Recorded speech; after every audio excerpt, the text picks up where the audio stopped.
Today's topic is about human population and its growth. It is very much important in nowadays because the population is increasing at a higher rate. So, what is population? What is population growth? What are population dynamics? Also, what are the factors affecting the population growth? In this video, we are going to discuss each and everything in very much advance, that how population of a country is affected and what are the major theories related to population growth, what we can do by family planning and other activities, how we can control the population growth, and what are the major factors through which we can reduce the population. So this is a very important we can say that thing, and a full unit is there. So you should listen each and everything very carefully. If you have any doubt, can ask in the chat box or the comment box, and please go with it. Now, introduction.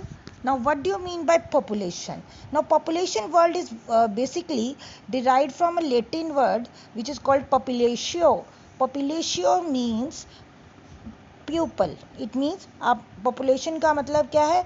Population को हम हिंदी में बोलते हैं जनसंख्या, and English we have population, and in Latin it is a derived word from Latin language in the English language.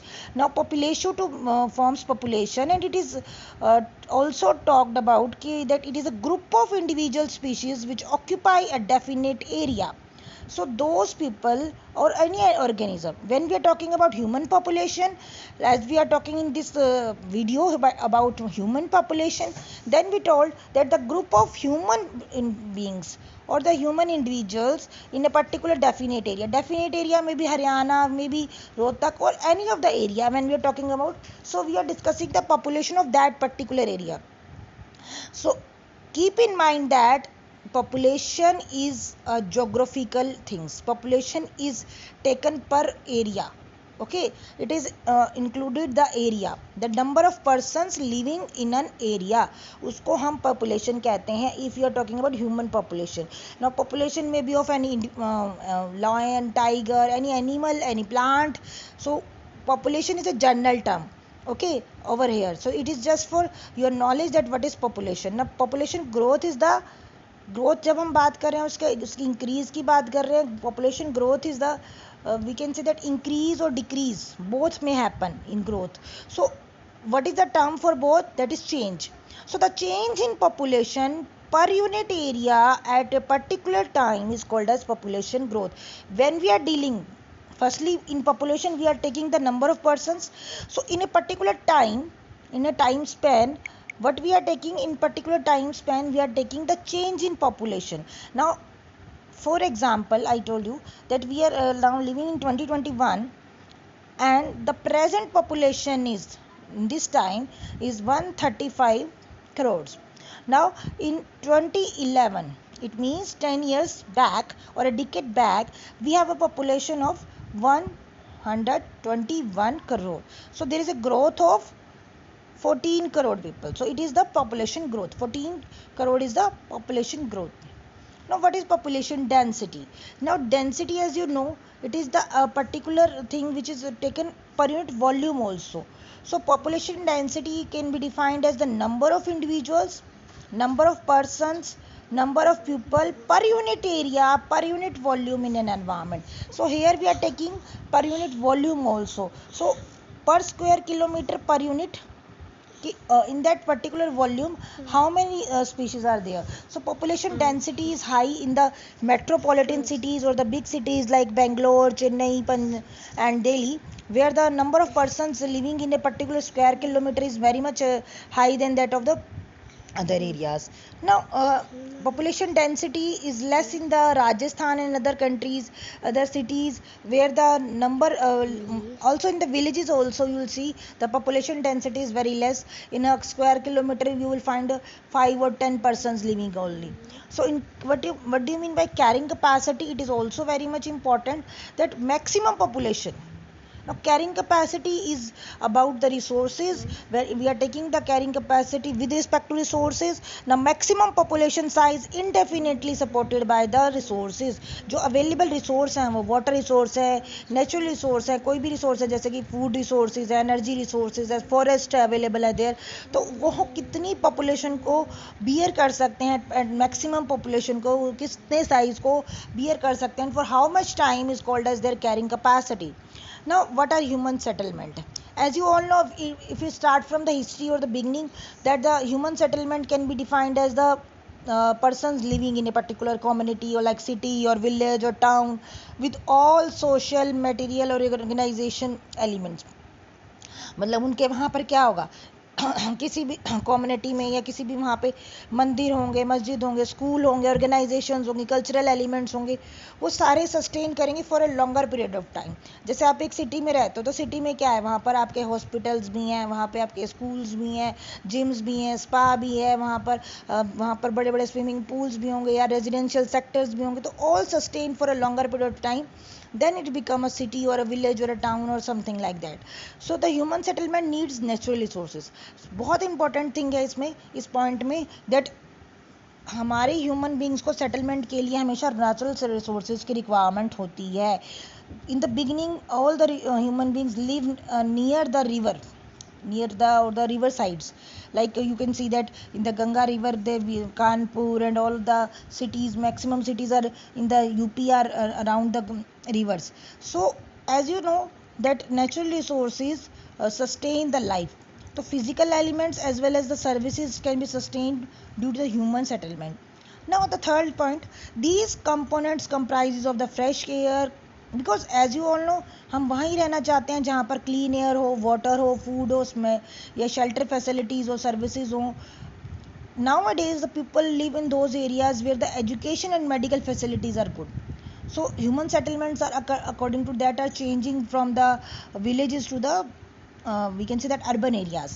Now environment factors governing the human settlement, some of the factors which are environmentally associated with the things, and they affect the human settlement also. As the population increase, the land is decreasing, okay, decreasing, or you say that the number of persons per that particular area will increasing and the land will remain the same. Okay, so the people start taking over the more and more land for human settlement. Nowadays they are taking the agricultural land and all other land nearby them. The land was used to develop the infrastructure also, like roads or the public complexes, industries, the airports and all other things. So land is very much scarce nowadays. Now second is the food. Now food is also very much, we can say that food is also very much decreasing, and the demand is increasing with the land also, because the land is used to make the food, or the agriculture activities are required to make the human settlement. So the development of the advanced technologies in the field of agriculture, like you know that in 1960 onwards there is a green revolution 1, and after the green revolution 1 we start using the technologies like agriculture. We use hybrid seeds, we use fertilizers, pesticide, we use some of the equipments, or we can also say the machineries in the sector of agriculture, like we use nowadays harvesters or the tractors and all other equipments which increase the productivity and makes the work of the farmers easy, which also, but they decreases the we can say that they increases the productivity yield, but at the same time they decreases the environment and the health of human beings. The cancer is increasing, the AIDS and all other diseases are increasing because of this green revolution. Now this thing is water resources. As you know, water is the need of each and everybody. We can't live without water more than 1 day or 2 days. High population means high requirement. Besides the drinking requirement, we have many other requirements through the water, and then the nearby human settlements we have required the water, and there is a problem of water scarcity in the urban areas also. There is unequal distribution of water resources. In some of the states we have no river, and in some of the states we have 1 or 2 rivers, so there is a water conflict also in many rivers, like a Satluj Jamuna link dispute and Narmada Nadi water dispute, Kaveri water dispute is there. So because the unplanning things, and there is no interlinking of rivers in the India, and industrialization, urbanization, the demand is increasing and the water resources are decreasing, and the areas, local areas may have some industries and urbanized areas which we can say that pollute the water also. So in the water resources also, we can say that there is, due to unequal distribution or unplanning of these resources, that this is affected due to the human settlement. Now energy resources, now in case of energy resources, जब हम energy resources की बात करते हैं तो nowadays the demand is increasing with the increasing population. Energy demand बढ़ेगी आपकी. आप अगर एक घर में रहते हैं, एक कमरे में रहते हैं, तो एक कमरे में 4 या 5 लोग एक बेड पे आ रहे हैं, तो दूसरे कमरे में आप जाएंगे तो आपको लाइट भी चाहिए, पंखा भी चाहिए, इलेक्ट्रिसिटी भी चाहिए. तो कन्वेंशनल यूज़ जो है वो इंक्रीज कर रहा है with the increase in the population. Also in the industries and all other areas the demand is increasing. Okay, so demand is increasing in the energy resources, in also sector also. In the forest resources sector, due to increase in the population, the forest is also getting very much worst nowadays. Forests either get burnt, or either there is a raw material demand increased, and there are more and more deforestation activities occur. And Sundarlal Bahuguna, which is the activator of the Chipko movement, also dies nowadays. It is very much devastating. He died on 23rd May. So due to the increased population, we have very much less area for the forest also, and human settlement is increasing, the industrialization is increasing, and because of that the forest resources are decreasing. Then population pollution, it is also called as overpopulation. Nowadays when we are talking about the pollution, then we can also that the population is getting polluted now. Now overpopulation is the condition when the population increased. Over means कि जब population number से ज़्यादा हो गई, जो number of organism है वो maximum carrying capacity, जो मैं आपको बता रही कि जो हमारे रिसोर्सेज है वहाँ पे water resources, food resources, energy resources जो अभी मैं डील कर रही थी उनसे ज़्यादा हो गई. जो वहाँ की जो कैरिंग कैपेसिटी है, जो वहाँ पर उस पॉपुलेशन को बियर कर सकती है, अगर उससे ज़्यादा हो जाती है तो उसको हम ओवर पॉपुलेशन कहते हैं या पॉपुलेशन एक्सप्लोजन कहते हैं. हम पॉपुलेशन पोल्यूशन भी कह सकते हैं उसको. The maximum carrying capacity of environment is the capacity to support the human beings. ये हमारी कैपेसिटी होती है कि हम कितने ह्यूमन बींग्स को एक एरिया में सपोर्ट कर सकते हैं, फूड से, वाटर से, शेल्टर से, या जो भी हमारी जो वहाँ पर एनर्जी की रिक्वायरमेंट्स है वो फुलफिल हो सकती हैं. Then over population is not the function और the size but it is the density also. कई बार क्या होता है, ओवर पॉपुलेशन डेंसिटी की टर्म्स में भी देखते हैं हम. जैसे मैंने आपको बताया कि दिल्ली में या फिर वहाँ बेंगलुरु में ओवर पॉपुलेशन क्यों है कि वहाँ डेंसिटी ज़्यादा है पॉपुलेशन की. And it is also determined by the calculation of the population to the available resources, कितने रिसोर्सेज ज़्यादा हैं. सो अगर हम पूरी अर्थ पे देखें, this is the picture in which the earth is very much sad because the 7 billion peoples are on the earth. जो हमारी अर्थ है उसमें 700 बिलियन लोग रहते हैं और सब इसकी वजह से इफेक्टेड हो रही है अर्थ. तो अर्थ उतना भार नहीं उठा पाएगी अगर पॉपुलेशन इसी तरह से इंक्रीज होती गई. तो वी शुड डिक्रीज और we should manage the population also. So these are the reasons for the overpopulation. That first is the high birth rate. High birth rate, what is birth rate? It is the crude birth rate. It is the amount of child birth. कितने child birth हो रहे हैं per 1000 people of the year. If the birth rate is high, then the number of people is increasing to the human settlement and overpopulation occur. birth rate को कौन कौन से factor affect करते हैं? Social beliefs हैं. क्या क्या social beliefs हैं हमारे कि भैया जैसे अगर किसी के 2 लड़कियां होंगी तो हमें तो लड़का ही चाहिए. सोशल बिलीव्स है. सोशल बिलीव में लड़के को ज़्यादा मानते हैं तो सोशल बिलीव की वजह से होता है.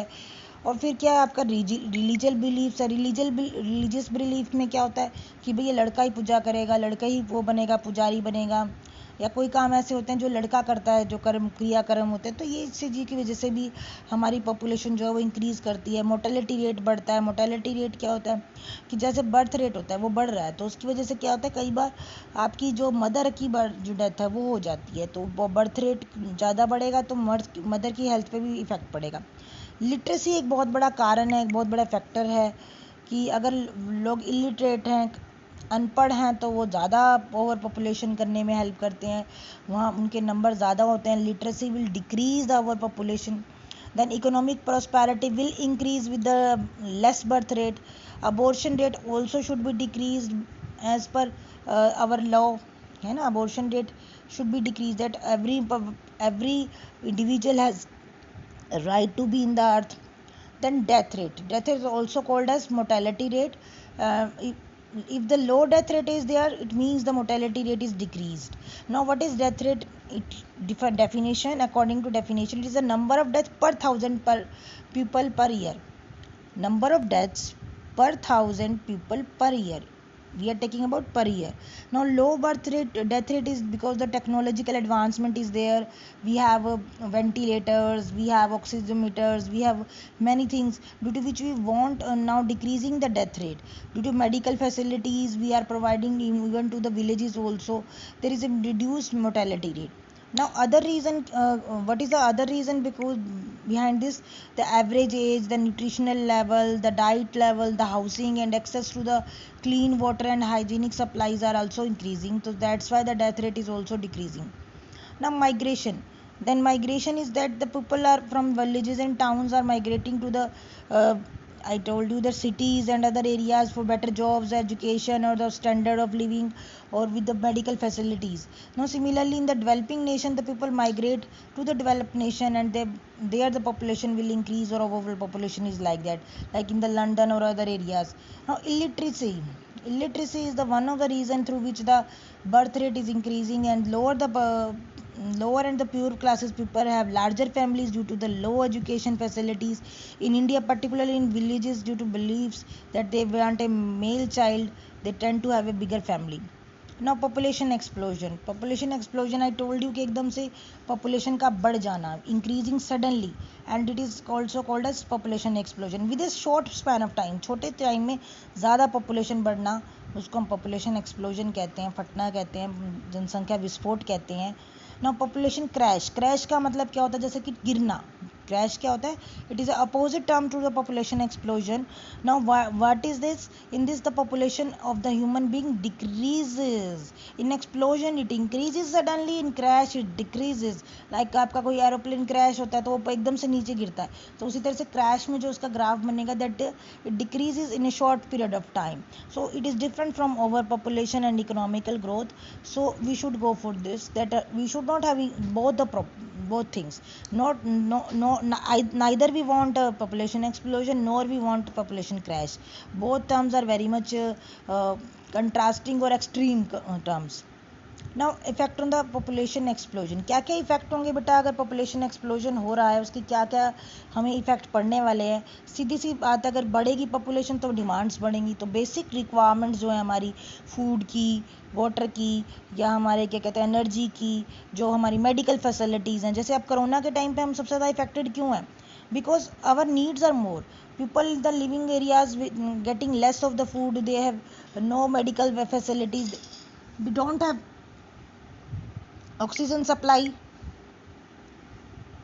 Also we have shortage of agricultural land, water scarcity is there, starvation होगी पीपल पे, ट्रांसपोर्टेशन नहीं है, एजुकेशन नहीं है, मेडिकल फैसिलिटीज अवेलेबल नहीं है 25 से लेकर 50 किलोमीटर तक के एरिया में. So this is very much alarming situation. In the second case now, reduction in the natural resources. जैसे जैसे population बढ़ेगी तो प्रेशर पड़ेगा हमारे प्राकृतिक संसाधनों में, तो उनके अंदर भी कमी आएगी. मैंने आपको कैरिंग कैपेसिटी बताया था कि उस पॉपुलेशन के बाद वो ज़्यादा कैरी ही नहीं कर सकती है हमारी अर्थ, उसके ऊपर इफेक्ट पड़ेगा, नेचुरल रिसोर्सेज पे इफेक्ट पड़ेगा. जैसे फॉसिल फ्यूल है, मिनरल हैं, फॉरेस्ट रिसोर्सेज है, ज़्यादा लकड़ियाँ कटेंगी, ज़्यादा घर बनेंगे, ज़्यादा फर्नीचर बनेगा, ज़्यादा पानी यूज़ होगा ड्रिंकिंग के लिए, एग्रीकल्चर के लिए, इरीगेशन के लिए, तो डिमांड बढ़ेगी. अब पॉपुलेशन ज़्यादा होगी तो third point, the generation of the huge quantity of waste. ज़्यादा पॉपुलेशन ज़्यादा वेस्ट. अब शादी में ज़्यादा लोगों को बुलाते हैं तो ज़्यादा वेस्ट होता है, ज़्यादा प्लेटें होंगी, ज़्यादा होगा. उसी तरीके से पॉपुलेशन एक्सप्लोजन में जनरेशन ऑफ वेस्ट वाटर ज़्यादा होगा, इंडस्ट्रियल एफुलेंट ज़्यादा होगा, ज़्यादा कपड़े बनेंगे, ज़्यादा इंडस्ट्रीज होंगी, सॉलिड वेस्ट ज़्यादा इम्पोस्ट होगा, स्ट्रेस हो जाएगा मेडिकल फैसिलिटीज़ पर, वेस्ट वाटर को डिस्पोज करना मुश्किल हो जाएगा, कोजेज हो जाएंगे, बहुत सारे इकोनॉमिकल इम्बैलेंस हो जाएंगे, एनिमल्स की जो पॉपुलेशन है वो डिक्रीज़ करेगी. बहुत सारे अदर इफेक्ट्स भी हैं इसमें. क्या क्या अदर इफेक्ट्स हैं? That increase in the migration rate. लोग अपनी जगह से छोड़ के भागने लगेंगे, दूसरी जगह माइग्रेट करेंगे, रिडक्शन हो जाएगा हमारा लिविंग स्टैंडर्ड का रिडक्शन क्यों होगा? क्योंकि एक जगह पर जब ज़्यादा लोग हो जाएंगे तो वहाँ पर जो मेंटेनेंस होगी वो कम हो जाएगी, तो लेवल ऑफ द जो स्टैंडर्ड ऑफ लिविंग है वो भी हमारा डिक्रीज़ करेगा. Then reduction in the agriculture land हो जाएगी, हमारी जो एग्रीकल्चर है, जहाँ जो हमारी बेसिक रिक्वायरमेंट है, जो किसान जो हमारा खेती करता है, उसकी जब लैंड ही कम हो जाएगी तो उसकी पैदावार जो है, क्योंकि डिमांड बढ़ रही है, सप्लाई कम हो जाएगी, रिडक्शन हो जाएगी लैंड में, तो एग्रीकल्चर यील्ड कम हो जाएगी। आप देख रहे हैं कि हरियाणा में या हमारे देश के कई स्टेट्स के अंदर अनएम्प्लॉयमेंट का जो रेट है वो डबल उसमें है, दहाई के अंक में। हरियाणा में 26% अनएम्प्लॉयमेंट है, बच्चे पढ़ते जा रहे हैं, क्लासेस पास करते जा रहे हैं, but they don't have any jobs. तो with the increase in population, unemployment is there. With the increase in technology, unemployment is there. There is a deterioration of the quality in the environment parameters like pollution, मैंने आपको पढ़ाया था, pollution will increase, हर तरह का pollution increase करेगा, air, water, soil, noise pollution, जितने लोग ज़्यादा होंगे उतने नॉइस भी तो बढ़ेगी ना, है ना। इसके साथ साथ हमारी जो डिमांड है, जैसे हमारी पास मशीनरी है, एसी है, जो गर्मी बढ़ रही है तो गर्मी की वजह से एसी भी बढ़ेगा, क्योंकि नंबर ऑफ़ पीपल जितने ज़्यादा बढ़ेंगे उतनी गर्मी भी बढ़ेगी, क्लाइमेट चेंज भी होगा, क्राइम रेट भी बढ़ेगा। लोग क्या करेंगे, चैन तोड़ेंगे, लोग क्या करेंगे, लोग बैंक लूटेंगे। तो इस तरह की जो हैं वो बढ़ेंगी। Energy crisis is there. Crisis का मतलब क्या होता है, energy loss. Energy crisis is there, crisis मतलब वहाँ पर हमारे कट ज़्यादा होंगे एनर्जी के, क्योंकि हमें इलेक्ट्रिसिटी नहीं मिल पाएगी ना, और जो स्लम है वो बढ़ जाएंगे। दिल्ली में स्लम्स कितने ज़्यादा हैं, दिल्ली में या बड़े बड़े सिटीज़ में, क्योंकि लोग माइग्रेट करके उन जगह पे चले जाते हैं, उनको फैसिलिटीज़ मिलती नहीं है, तो वो अपनी झोपड़ी बना लेते हैं या फुटपाथ पे रहते हैं, तो स्लम्स बढ़ जाएंगे। Now what is about the population growth rate? Now growth rate can be expressed by this formula. Growth rate means the increase in population. Now fraction of the rate at which the number of individuals in a population will increase. So here we can define it, population at the end of period, यानी कि आज के time पे 2021 के अंदर minus the population in the beginning. अगर हम ले रहे हैं बिगनिंग, हम कौन सा ले रहे हैं, अगर हम शुरू से ले रहे हैं 1950 से या हमारे देश की आज़ादी के टाइम से ले रहे हैं तो वो भी ले सकते हैं, या हर 10 साल बाद हमारे देश में सेंसस होता है, हमारे देश में पॉपुलेशन ग्रोथ देखा जाता है, पॉपुलेशन ग्रोथ रेट देखा जाता है, which is now a days 2.57%।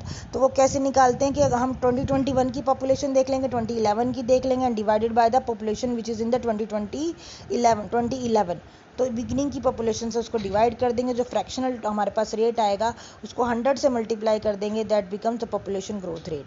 Now exponential growth rate है हमारे पास, हमारे देश के अंदर the rate of change of population is directly proportional to the population at that time. If the time T is taken as time and the population increase और change को हम एन टी ले रहे हैं, R is the rate of population, then D N T by D T gives you R N T. ना ये एक आपका फॉर्मूला है जिसमें मैथमेटिकल फॉर्मूला है, जिसमें डी एन टी का मतलब क्या है, change in the population with time with D T. D T के साथ क्या होगा, वो क्या होगा, that is equal to rate into the number of population into the time. अब एन टी को कैलकुलेट करेंगे तो क्या होगा, किसके इक्वल हो जाएगा, D N by D T क्या बन जाएगा, इसको हम इंटीग्रेट करेंगे तो ये क्या बन जाएगा, N O E, N T by N O E R T. तो इस तरीके से एक फॉर्मूला आएगा जो बताएगा, जो ई है इसमें एक्सपोनेंशियल ग्रोथ रेट है।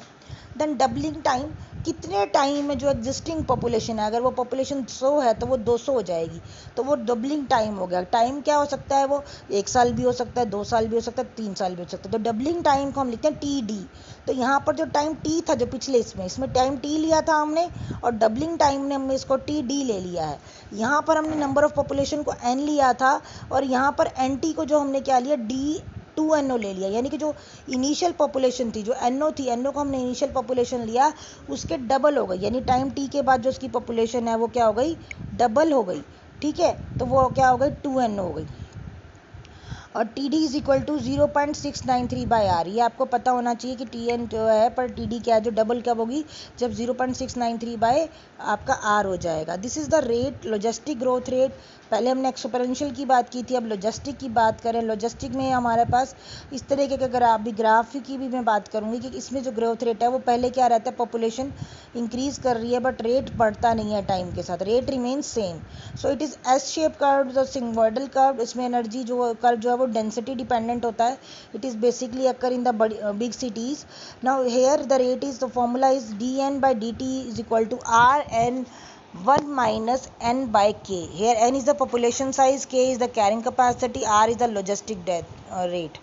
Now the factor 1 minus N by K is also called as environment resistance, जिसको हम लेके चल रहे हैं, जो नेगेटिव हो जाता है जब पॉपुलेशन ज़्यादा हो जाती है और कैरिंग कैपेसिटी को वो क्या करती है, ज़्यादा डील नहीं कर पाती। तो 1 बाई एन के is responsible for logistic growth rate from the exponential, ये क्योंकि एक्सपोनेंशियल में ये नहीं था 1 बाई एन के, देखो यहाँ पर 1 बाई एन के नहीं है ना, तो D N by D T तो यहाँ पर भी है, देखो D N by D T is equal to R, rate भी है, एन भी है, बट यहाँ पर क्या है 1 बाई एन के जो हमारा एनवायरमेंट रेजिस्टेंस है उसको एक्सपोनेंशियल ग्रोथ से क्या किया हमने, चेंज कर दिया।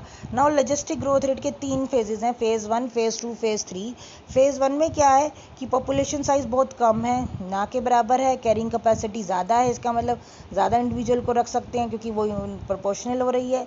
सेकेंड फेज में जब हम पहुँचेंगे तो that there is a rapid in this phase there is a rapid increase in the growth of the population, and the phase 1 the growth is steady, so dn by dt is equal to constant. In the third phase you will find the population growth increases and approaches to 0, so dn by dt is equal to 0. Now predicting, how will we predict the population growth? There are two models. Now first, A1 is the exponential growth rate, which I told you that is unrestricted, in which the J-shape curve you can see easily over here. Now in this graph you will time on the x-axis, and on y-axis we have the population growth. In this population growth, the population will increase from time 0 to time t. So there is an increase in the population, and J-shaped curve can be seen easily. In the logistic growth which is the density based growth, जिसमें carrying capacity जो है limiting factor है 1 minus N by के, जो मैंने अभी आपको बताया था, उसमें टाइम टी पे पॉपुलेशन बहुत ज़ीरो है। इसके 3 फेज हैं आपके, मैंने अभी बताया था लॉजिस्टिक के। जब टाइम 0 है तो आपका ना के बराबर पॉपुलेशन है। With the increase in time T, एक पॉइंट तक क्या होगा, धीरे धीरे population will increase gradually, there is acceleration increase हो रहा है, जे शेप कर्व की तरह इसमें भी इंक्रीज हो रहा है। But when the point of maximum growth rate will increase after some time, the rate with the respect of, जैसे इस पे भी हमारे टाइम टी पे जो मतलब एक्स एक्सिस पे टाइम है और वाई एक्सिस पे पॉपुलेशन साइज है, तो जैसे जैसे पॉपुलेशन ग्रोथ का टाइम बढ़ता जाएगा, साइज जो है वो फिर अब डिक्रीज होना शुरू हो जाएगा एक टाइम के बाद। तो इसमें जो शेप आएगी वो एस शेप आएगी या सिग्मोइडल कर्व आएगा। तो एक्सपोनेंशियल में जो होगी वो जे शेप कर्व होगी, और उसमें पॉपुलेशन की कोई लिमिट नहीं होगी, पॉपुलेशन जो है वो अनलिमिटेड अनरिस्ट्रिक्टेड रहेगी। जबकि लॉजिस्टिक कर्व में ये एस शेप कर्व होगा, इसमें लिमिटिंग होगी और वो इंक्रीज करेगी एस शेप कर्व में। तो ये एस शेप कर्व पे जिसमें मैंने 1 माइनस एन बाई के लिया था, जिसमें मैंने अभी आपको बताया था कि हम कैरिंग कैपेसिटी ले रहे हैं हम। इसमें आपको देखो एक्स एक्सिस पे टाइम है और वाई एक्सिस पे हमारे number of individual population growth है, जिसमें के दिया है फैक्टर। के is the carrying capacity, theoretical maximum population, and with firstly जैसे मैंने आपको बताया था कि सिग्मोइडल कर्व की तरह इसमें पहले population will increase with increasing time, and after some time the growth slows and then it becomes constant, then dn by dt here now it reaches up to k, ये हमारी carrying capacity के maximum पहुंच चुकी है। अब यहाँ आके growth stop हो जाएगी। तो dn क्या है, rate of increase in population, dn by dt with respect to time becomes 0। This is the third phase. नाउ तीनों फेजेस मेरे को लगता है आपको समझ आ गए होंगे। फर्स्ट फेज जो है उसमें इंक्रीज कर रही है, सेकेंड फेज में that becomes slow, that becomes equivalent to Rn, and in third phase the dn by dt becomes 0. Now population theories, सबसे पहले Malthusson theory, Malthusson given this theory in the term of the population growth. He was born in 1766 and 1834 he died. He given essay in the first principle of the population in 1798, और Malthusson give that increase with the exponential rate while the ability to grow with the increase arithmetically. उसने कहा कि arithmetically increase करेगी population, और हमारे देश की population geometrically increase कर रही है, जैसे 1 2 4 8 16 32 देन 32 के 64 लाइक दैट। फूड प्रोडक्शन जो है वो अर्थमेटिकली इंक्रीज कर रही है। नाउ कोर प्रिंसिपल क्या थे मेल्थस की, दैट फूड बहुत ज़रूरी है। Then also he told that food is essential for the survival of man, and the population is determined by the availability of food, कि population वहाँ की किस चीज़ से डिटरमाइन होगी कि भी कितना फूड वहाँ अवेलेबल है। देन ह्यूमन पॉपुलेशन जो ग्रोथ है वो फास्टर होगी जब हमारी फूड बनाने की कैपेसिटी ज़्यादा होगी। तो at a some point there is overcome के वो फूड क्राइसिस होना स्टार्ट हो जाएगा। अब वो फूड की रिक्वायरमेंट से ज़्यादा वो नहीं कर पाएगा। The limiting population in the line is equal with the carrying capacity. यहाँ एक चेक होगा, 2 चेक यहाँ पे उसने बताए, प्रिवेंटिव चेक और पॉजिटिव चेक, अगर पॉजिटिव चेक आ रहा है तो वहाँ पे डिजीज़ का आउटब्रेक होगा, कोई एपिडेमिक आएगी, कोई बीमारी आएगी, जिसकी वजह से जो पॉजिटिव चेक आएगा यानी कि कम हो जाएगी पॉपुलेशन। और प्रिवेंटिव चेक क्या है कि हमारा हम प्रिवेंशन कर रहे हैं, हम रोकना चाह रहे हैं, तो वो हम बर्थ कंट्रोल के थ्रू, फैमिली प्लानिंग के through we want to reduce the population. So preventive check is the postponed of the marriage को हम कम जो है मतलब रेट बढ़ा दें। जैसे कि हमने अपनी पहले 13-14 साल में शादी हो जाती थी, अब 18 साल कर दी। अभी भी कई फीमेल्स मेल 18 से लेकर 32 तक मतलब शादी की एज हो गई है। तो increase cost of food also, fertility rate also lower. Now positive check क्या है, जैसे death due to diseases, shortage of the food हो गई या वॉर हो गए, फेमिन हो गया, डिजीज़ हो गई, तो वो उसका था। तो ये मेल्थस के टाइम पे ये हमारी वो थी, बट इसकी लिमिटेशन क्या थी, उसने पीपल की माइग्रेशन को कंसिडर नहीं किया, एमिग्रेशन को, कि लोग देश से बाहर भी जाते हैं, लोग देश के अंदर भी आते हैं। जैसे हमारे देश में NRIs कई आके रहे हुए हैं, जो हमारे यूपी में या वहाँ पर धार्मिक स्थलों पे आकर यहीं देश के वासी हो गए। तो इमिग्रेशन में 2% लोग हैं, जैसे कि नेपाल के लोग हैं, भूटान के लोग हैं, हमारे देश में आके रहने लग गए। श्रीलंका के कुछ माइग्रेंट्स इंडिया में आके रहने लग गए, तो वो माइग्रेंट्स जो हैं वो भी पॉपुलेशन इंक्रीज़ कर रहे हैं। And some are the persons which are going from India to abroad, like Kerala के लोग हैं, डॉक्टर हैं, कई ऐसे लोग हैं, जैसे पंजाब के बाहर फैमिली के लोग हैं जो बाहर चले गए और वहीं जाके परमानेंट रेजिडेंसी ले ली उन्होंने, और वहीं पे ग्रीन कार्ड के थ्रू वहीं रह रहे हैं। तो हमारे देश से वो निकल गए, यहाँ की पॉपुलेशन को डिक्रीज़ कर दिया उन्होंने। तो that is immigration. The Malthus failed to recognize the potential of the population and with the increase in the food supply. He also considered the man's ability to use the science and technology and the advancement in the field of agriculture to increase the food and the other family planning methods. वो बड़ा confuse रहता था, he was confuse the initiative drives, कि हम कैसे sexual relationships को और अब बच्चों की डिज़ायर को कम कर सकें। Then the thing is coming with the growth rate, जो मैंने आपको बताया था कि जोमेट्रिकली बढ़ रहा है हमारा पॉपुलेशन इंडिया का। तो जोमेट्रिकली में that increases up to the K is the carrying capacity. तो firstly this we can see the J shape curve, but it goes above the carrying capacity, ये उसको एक्सीड कर जाएगा कैरिंग कैपेसिटी को। और उसके बाद एकदम से there is a decrease in check आ गए, प्रिवेंटिव चेक और पॉजिटिव चेक आ गए। हमने फैमिली प्लानिंग की या हमारे यहाँ पे कोई बीमारी आ गई, जैसे कोरोना क्या है, if somebody ask you that corona is a positive check, and अगर हम फैमिली प्लानिंग एक्टिविटीज़ कर रहे हैं, जैसे हम बता रहे हैं कि हम दो हमारे तो it is a preventive check. तो प्रिवेंटिव चेक में क्या होता है कि हम लोग फैमिली प्लानिंग कर रहे हैं, ट्यूबेक्टमी है, वाजोक्टमी है, या अदर एक्टिविटीज़ हैं जिनके थ्रू हम पॉपुलेशन डिक्रीज़ करना चाह रहे हैं, तो वो है प्रिवेंटिव चेक। और पॉजिटिव चेक में फैमीन्स हो गए, वॉर्स हो गई, ये सब चीज़ें हो गई। देन मार्क्सियन थ्योरी में मार्क्स ने 5 अप्रैल को बर्थ किया था 1880 में, एंड 1883 में ही died. He tolls the surplus population theory. According to him, the depletion of the natural resources existed for like existence of poverty, pollution, and the social illness decreases the population. The population increase an indicator कि हमारे वहाँ पे problem नहीं है, ये less problems है। There can be no universal law of population, he told. He believed that man's tendency to pressing the means of the subsistence and is due to the evils of the capitalization which would disappear with the emergence of communism. As a result unemployment spread कर रही है, wages की problem हो रही है, uneven wages मिल रहे हैं mail females को, पावर्टी इंक्रीज कर रही है। तो after that he concluded that the main reason of the surplus of the population is not that wrong politics of the capitalist. Wrong politics है कि गरीबी, जो गरीब लोग हैं वो ज़्यादा बच्चे पैदा कर रहे हैं, अनएम्प्लॉयमेंट हो रही है और इंक्रीज पॉपुलेशन हो रही है, तो कैपिटलिस्ट सिस्टम फेल हो रहा है to get the job. Now population control कैसे करें, growth of population control by education. हम बच्चों को ये सबको क्या करें, एजुकेशन दें, उनसे ओथ लें कि भैया अपने बच्चों को बढ़ाने नहीं, ग्रोथ नहीं करनी। लिविंग स्टैंडर्ड्स को बढ़ाएं, एम्प्लॉयमेंट को बढ़ाएं, गवर्नमेंट बेनिफिट्स दें उन लोगों को जो लोग पॉपुलेशन ग्रोथ कर रहे हैं, जिनके पास एक बच्चा है, पब्लिकली या पब्लिसिटी करें। आपने देखा है कि चाइना में 1 चाइल्ड पॉलिसी है, तो उन्होंने ये थ्योरी बनाई है एजुकेशन के through. Improvement of the literacy rate in the villages, वहाँ पर बढ़ाएं, उनको बोलें कि अगर बच्चे बढ़ते हैं, या स्पेशली वुमेंस को ग्रोथ के बारे में बताएं कि growth rate should not be high. Living standard अच्छा होता है, अगर आपके बच्चे कम है तो एम्प्लॉयमेंट मिलती है, उनको ज़्यादा लंबा पढ़ा सकते हैं, एजुकेशन फैसिलिटीज़ दे सकते हैं। तो family planning should be there. Then government benefits and incentives are there.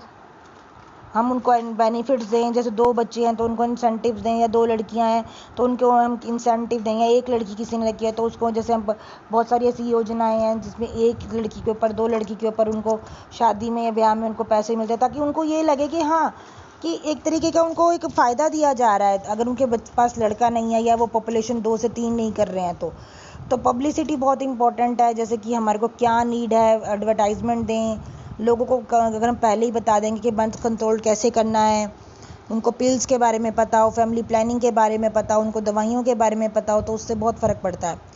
Then population forecasting methods हैं जिनके थ्रू हम फोरकास्ट कर सकते हैं, पहले ही बता दें कितनी पॉपुलेशन हो जाएगी, म्यूनिसिपल कॉर्पोरेशन को इतनी प्रॉब्लम्स होंगी, वाटर सिस्टम इतना अफेक्ट होगा, वेस्ट वाटर इतना डेवलप होगा, इतना करंट और फ्यूचर में पॉपुलेशन जो है वो बढ़ने के चांसेस हैं, इतने % पॉपुलेशन बढ़ेगी तो ये इफेक्ट आएंगे। तो ये मेथड्स कुछ थे उनके थ्रू फोरकास्टिंग होती है। ये मेथड्स कौन कौन से हैं? These are the methods. Number 1, arithmetical increase method, then geometrical increase method is there, then incremental increase method is there, graphical extension method, then logistic curve method. logistic curve method में मैंने आपको बताया कि इसमें तीनों फेजेस को हम easily दिखाते हैं, ठीक है। और उसके बाद है अदर मेथड्स में आता है zoning method, decrease in the growth rate method, and ratio and correlation method. Now arithmetic increase method, जैसे नाम से ये कि there is increase with the rate of change of population with respect to time. अगर हम इसको dn/dt कह दे तब भी बात आ जाती है, dp/dt कह दे, p is for population, n for the number of individuals per population. तो dn/dt और dp/dt अगर कांस्टेंट है तो देयर इज नो इंक्रीज, और arithmetical increase is there constant आने का मतलब है कि एक अर्थमेटिक लेवल पे इंक्रीज हो रही है, 1 से 2, 2 से 3, 2 से 4 ऐसे बढ़ रही है। In the past 3-4 decades, the data for future population can be calculated by this, that Pn is equal to P plus NL। जो Pn है वो हमारी फोरकास्टिंग के लिए कि हमारी आने वाले फ्यूचर में क्या पॉपुलेशन होगी, और आज की पॉपुलेशन P है, प्रेजेंट पॉपुलेशन। N क्या, कितने डिकेड्स के लिए ले रहे हैं, कितने सालों के लिए ले रहे हैं हम। 10 साल के लिए एक डिकेड होता है, कितने 20 साल, 10 साल, कितने डिकेड्स, 3, 4, 5। और I क्या, एवरेज इंक्रीमेंट कितनी हो रही है एक डिकेड में, उसको मल्टीप्लाई कर देंगे तो Pn is equal to P plus NL। NL नहीं, मैं इसको I बोल रही हूँ, ठीक है, NL। ओके, ज्योमेट्रिकल इंक्रीज के मेथड क्या कहता है? According to this method the percentage of growth rate of the population with respect to time is constant. ना अगर हम उन दोनों को देखें कि कितनी % ग्रोथ रेट है और टाइम देखें तो वो दोनों कांस्टेंट आएंगे। तो पॉपुलेशन Pn जो हम निकालना चाह रहे हैं 3-4 डिकेड्स के आगे फ्यूचर की population is equal to P nought. P nought क्या है? आज की population plus 1 plus R/100 into N, जो आपका CI का फॉर्मूला होता है, जो हमारा कंपाउंड इंटरेस्ट का फार्मूला होता है। सिमिलरली ऐसा ही फार्मूला होता है जिसमें हम ये निकालते हैं कि कितने साल बाद हमारे पैसे जो दुगने होंगे तिगने होंगे। तो एन क्या रेट है, किस रेट से बढ़ रहा है, और n is the number of years, कितने साल हैं, कितने वो हैं, और आर क्या रेट है। तो R/100 बाई एन करेंगे तो हम निकाल सकते हैं। तो r is the rate of the population increase. Now demographic projection method, इस मेथड से हम क्या करेंगे, पॉपुलेशन को डेमोग्राफिकली एक जगह पर देखेंगे जिसमें हाई बर्थ रेट है या लो बर्थ रेट है, उसके अकॉर्डिंग हम करेंगे, इसको कैलकुलेट करते हैं। तो डेमोग्राफिक ट्रांजिशन क्या है? It refers to the transition from high birth rate and death rate to the low birth और डेथ रेट, यानी ऐसा ट्रांजिशन जिसमें हम क्या करते हैं, हाई से लो में ट्रांजिट हो जाते हैं। भाई किसी जगह पर किसी पॉपुलेशन, किसी एक सिटी में बहुत ज़्यादा लोग बच्चे पैदा भी हो रहे हैं और बहुत ज़्यादा मर भी रहे हैं, तो वहाँ पर high birth rate and high death rate हो गया। और ट्रांजिशन क्या हुआ, हाई से क्या होगा, लो बर्थ रेट में हो गया। अब आप वहाँ से किसी ऐसे जैसे केरल में चले गए, अब हरियाणा से केरल में चले गए तो ट्रांजिशन हो गया, हरियाणा में क्या है, there is a high birth rate and Kerala में क्या, low birth rate and death rate. तो डेवलपिंग नेशंस में जो है वो बर्थ रेट क्या होता है, वो कम ज़्यादा होता है, और डेवलप्ड नेशन में जो होता है वो लो बर्थ रेट होता है। तो एक industrialisation economy depends upon the birth rate and death rate. If the birth rate and death rate are equal to 0, then zero population growth is there, then demographic transition is observed। तब हमारे को demographic transition observed होगा। तो एक question आपका आ सकता है 2 marks के अंदर, what do you mean by demographic transition, how you will calculate. जब birth rate death rate equal हो जाएंगे तब हमारा डेमोग्राफिक ट्रांजिशन होगा। Now this is the graph which you should see carefully। in the x-axis we have time, on the y-axis we have the birth or death rates per 1000 per people, it means the birth rate or the death rate। So it is a graph between the total population, birth rate and death rate। So with the time we will find the quadrants, the 5 quadrants are there। Firstly the total population is remaining constant, that it increases and then it starts decreasing with the time। Now this is the first graph, which is in the brown color. Then the death rate is shown in the blue color. Here the population fluctuate per thousand. पहले बहुत ज़्यादा population थी हमारी, but death rate क्या हो रहा है, कभी बढ़ रहा है, कभी घट रहा है, कभी बढ़ रहा है, कभी घट रहा है. So we see the consecutive crest and troughs in the death rate. And after that जैसे जैसे हमारी सेकंड में आया, सेकंड टू थर्ड में आया, so there is a very much decrease in the death rate. आप देखो सेकंड से थर्ड में पॉपुलेशन ग्रोथ तो क्या हुई, एकदम से बढ़ गई थी, और डेथ रेट एकदम से क्या हो गया, कम हो गया. ना डेथ रेट कम हुआ, उसके बाद फिर क्या हुआ, 4-5 के अंदर देखो, 4 और 5 के अंदर एकदम से जो आपका ब्लू ग्राफ है वो फिर से क्या हुआ, फ्लक्चुएट किया डेथ रेट के अकॉर्डिंग या बर्थ रेट के अकॉर्डिंग, इंक्रीज या डिक्रीज उसने शो किया.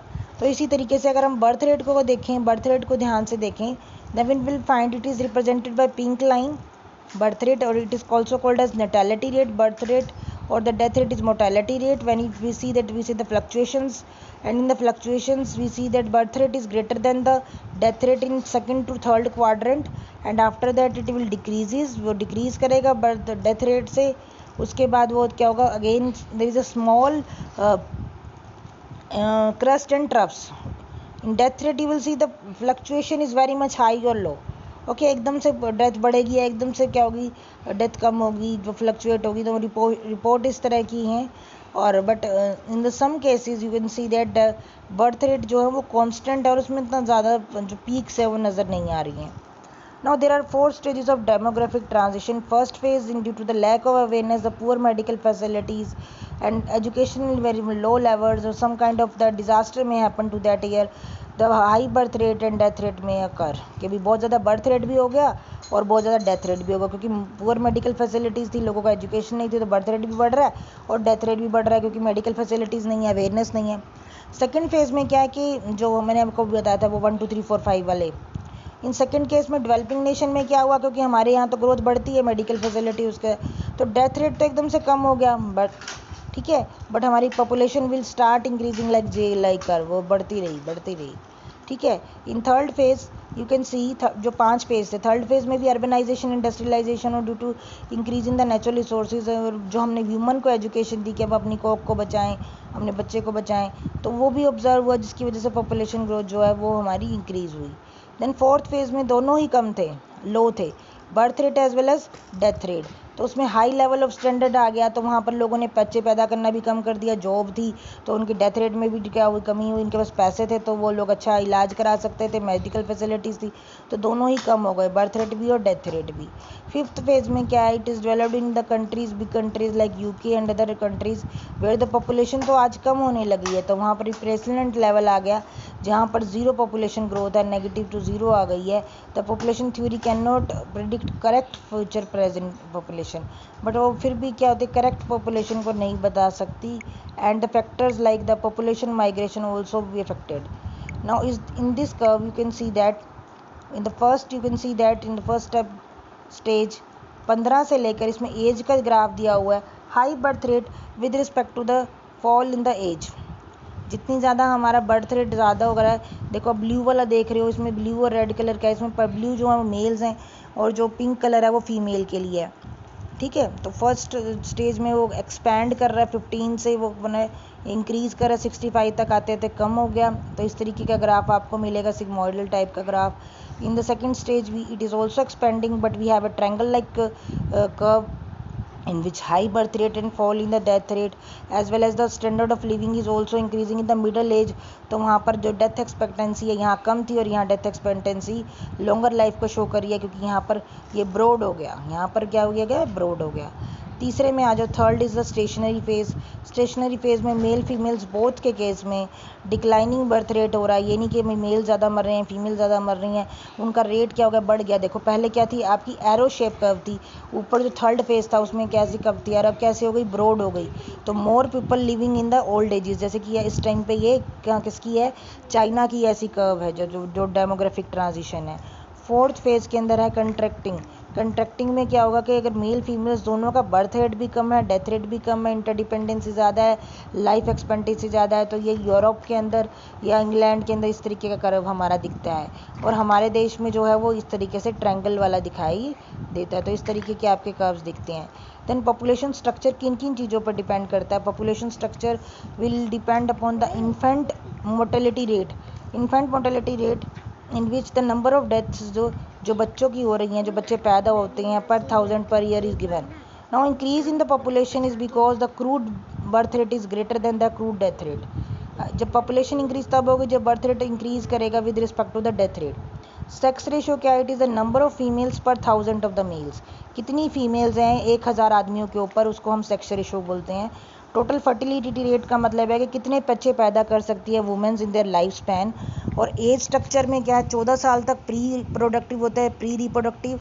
देन रिप्रोडक्टिव जो होते हैं वो 15 से 44 में आते हैं, और 45 से अबव वाले पोस्ट रिप्रोडक्टिव में चले जाते हैं कि वो बच्चे पैदा नहीं कर सकते। नाउ अर्बनाइजेशन क्या है कि वो पॉपुलेशन में अर्बन एरियाज़ में रह रहे हैं, सिटीज़ में रह रहे हैं, डेवलप में रह रहे हैं, वहाँ डेमोग्राफिक ट्रांजेक्शन ज़्यादा है, वहाँ ज़्यादा खर्चा होता है, इकोनॉमिक प्रेशर ज़्यादा है, पीपल अपना माइग्रेट करते हैं, भागते हैं सुबह सुबह नौकरियों के लिए, सोशल सर्विसेज के लिए, डिमांड ज़्यादा है वहाँ स्पेस की। वहाँ पर कम एरिया में छोटे छोटे स्पेसेस में बहुत लोग रहते हैं, ओवर क्राउडिंग रहती है, कहीं जाओ आपको भीड़ ही भीड़ मिलेगी, मेडिकल फैसिलिटीज़ अवेलेबल नहीं होती, एजुकेशन महंगी होती है, क्राउडिंग ज़्यादा होती है, तो क्राइम भी ज़्यादा होता है, अनएम्प्लॉयमेंट की वजह से वहाँ पर बहुत ज़्यादा इफेक्ट पड़ता है। ठीक है, तो उसके बाद कुछ है कि वहाँ पर ग्राउंड सरफेस लेवल के ऊपर वहाँ पानी की दिक्कतें हो जाती हैं, इलेक्ट्रिसिटी की दिक्कत, फॉसिल फ्यूल्स की दिक्कत रहती है। पॉपुलेशन जो बढ़ेगी तो वहाँ पे ज़्यादा व्हीकल्स होंगे, क्योंकि वहाँ अर्बन एरियाज़ हैं तो लोग ज़्यादा कार मोटरसाइकिल ये सब चलाते हैं, तो पॉपुलेशन बढ़ेगा। जैसे दिल्ली जो है वो 4th रैंक पे पूरे वर्ल्ड में in the air pollution. Solid waste ज़्यादा जनरेट होगा, ज़्यादा लिक्विड जनरेट होगा, ज़्यादा सीवेज ट्रीटमेंट जनरेट होगा, तो ये भी बहुत बड़ा रीज़न रहता है। प्रेशर ऑन द हैबिटेट्स, जो वहाँ पर आसपास जो कोई बर्ड सेंचुरीज़ वगैरह हैं तो उनके एनिमल्स को इफेक्ट होता है, डोमेस्टिकेशन में दिक्कत होती है। तो ओवर पॉपुलेशन के इफ़ेक्ट्स क्या क्या हैं? ज़्यादा इफ़ेक्ट्स तो हमारे एनवायरनमेंट पे पड़ रहे हैं, हमारे रिसोर्सेज ख़त्म हो जाएंगे, बायोडाइवर्सिटी ख़त्म हो जाएगी, वेस्ट बहुत ज़्यादा जनरेट होगा, उसको मैनेज करना पड़ेगा। दूसरा इफेक्ट पड़ेगा हमारे फूड एंड वाटर पे, दैट फूड ज़्यादा ग्रो करना पड़ेगा, हैबिटेट में ज़्यादा जिन लोगों को ज़्यादा खाना चाहिए ना, तो जैसे अब हम एक बिलियन से ज़्यादा हो जाएंगे तो हमारे पास ज़्यादा खाना नहीं होगा और ज़्यादा पानी भी नहीं होगा। That food production and that distribution should be equal. जैसे अब प्रोड्यूस क्या होता है? अब संतरा कहाँ प्रोड्यूस होता है? संतरा प्रोड्यूस तो नागपुर में हो रहा है, वहाँ पे हो रहा है, और हम कंट्री के जो 125 करोड़ है वो सबको चाहिए, तो वो एग्रीकल्चर पे या उनके रिसोर्सेज में दिक्कत आएगी, प्रॉब्लम आएगी फूड रिसोर्सेज को डिस्ट्रीब्यूट करने की, इक्वली जो हर जगह डिस्ट्रीब्यूट करना है। देन एनर्जी कंजप्शन भी बढ़ जाएगी, हमारी रिक्वायरमेंट्स बढ़ जाएंगी, जैसे एसी की, बिल्डिंग्स की, गाड़ियों की डिमांड बढ़ रही है, वेस्ट जो है उसकी डिमांड बढ़ रही है, सीवेज जो है वो ज़्यादा बढ़ेगा। आजकल लोग हर एक कमरे में टॉयलेट चाहिए, वेस्ट जो है वो ज़्यादा डेवलप हो रहा है एयर में, वाटर में या हमारे सॉइल में। फॉसिल फ्यूल्स का यूज़ ज़्यादा हो जाएगा, देखो पेट्रोल कितना रेट से इंक्रीज़ कर रहा है। So actually 16 million hectares of forest clear हो रहे हैं हमारे और एनुअली। और कोयला पेट्रोलियम जो है वो ज़्यादा यूज़ हो रहा है, like in thermal power plants we are using the coal. Forest cover is also linked with biodiversity issue. As you know that biodiversity जो है वो हमारी वो फ्रेश वाटर या इकोसिस्टम पर डिपेंड करती है। तो due to the increase in population the green house gases also increases, climate change also increases. Then soil erosion, more people, more houses, more thing, more agriculture, more use of pesticide, fertilizers, more soil erosion is there by air or water. Soil erosion will increase, then vehicles will increase, population will increase, habitat destruction will there.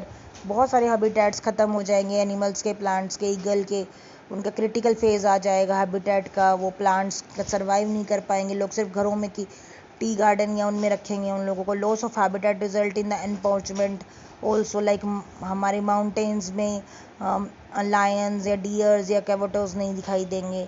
Habitat fragmentation is also one of the reason of the loss of the biodiversity.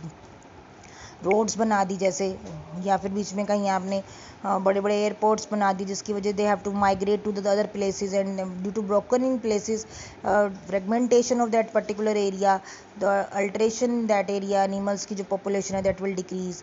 Then public health concern is also there, that public health concern में क्या होगा? Unchecked population होगी, health problems होंगी। Many developing countries के अंदर ये effect आता है पोल्यूशन वगैरह का। तो this is effects of the human population growth, and we have to just control the population for the reduction of all these things. So if you can comment in the comment section if you have any problem. Thank you so much.